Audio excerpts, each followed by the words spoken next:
ஆண்டவருக்காக நான் ஏதாயில் ஒன்றை செய்ய வேண்டும் என்று துடிக்கிற துடிப்பில் இளம் வாலிபர்களுக்கு நீங்கள் கூறும் ஆலோசனை என்ன?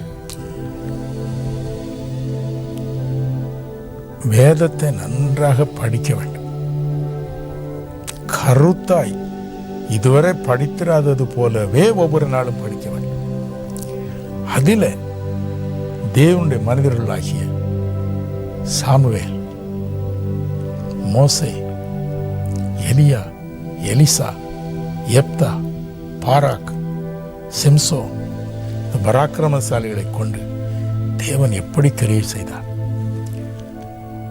அப்போஸ்தலர்களை கொண்டு எப்படி கிரியை செய்தார் என்பதை கருத்தாய் படித்து, நம் அருள்நாதர் இயேசு கிறிஸ்து உலகில் இருந்த பொழுது 4 சுவிசேஷ புத்தகங்களிலும் என்னென்ன அற்புதங்களை எப்படி செய்தார் என்பதையெல்லாம் வாசித்து வாசித்து வாசித்து, ஆண்டவரே, இதில் கோடியில் ஒரு பகுதி கூட நான் செய்யவில்லையே, என்னையும் இப்படி மாற்றும், என்னையும் இவர்களைப் போல மாற்றும், கட்டாயம் நான் இந்த உலகத்தை அசைக்க வேண்டும் என்று அவர்கள் கேட்க வேண்டும் என்பதுதான் என்னுடைய ஒரே ஒரு ஆலோசனை அல்லது அறிவுரை. நான் எப்பொழுதும் நினைத்துக் கொள்வது 2 ராஜாக்கள் 2ஆம் அதிகாரம். எலியா உலகை விட்டு கடந்து போகும் நேரம் வந்துவிட்டது. ஒரு பக்கம் 50 தீர்க்கதரிசிகளின் புத்திரர் இருக்கிறார்.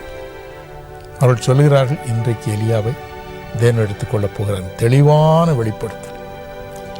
ஆனால் அவர்கள் ஒருவராவது எலியாவிடம் வந்து, ஐயா நீங்கள் போறீங்களா ஐயா, உங்களுக்கு இருந்த வரம் எங்களுக்கு கிடைக்கும்படி செய்யுங்க ஐயா, ஒருத்தர் கூட அதை பற்றி கவலையப்படல. ஆனால் எலிசா சொன்னார், உம்மிடமுள்ள ஆவியின் வரம் எனக்கு இரட்டிப்பாய் வேண்டும். ஆகவே தேவன் அவனுக்கு கொடுத்தார். ஆகவே இந்த அன்பு பிள்ளைகளுக்கு நான் கூறுகிற ஒரே ஆலோசனை, நன்றாய் வேதத்தை படியுங்கள்.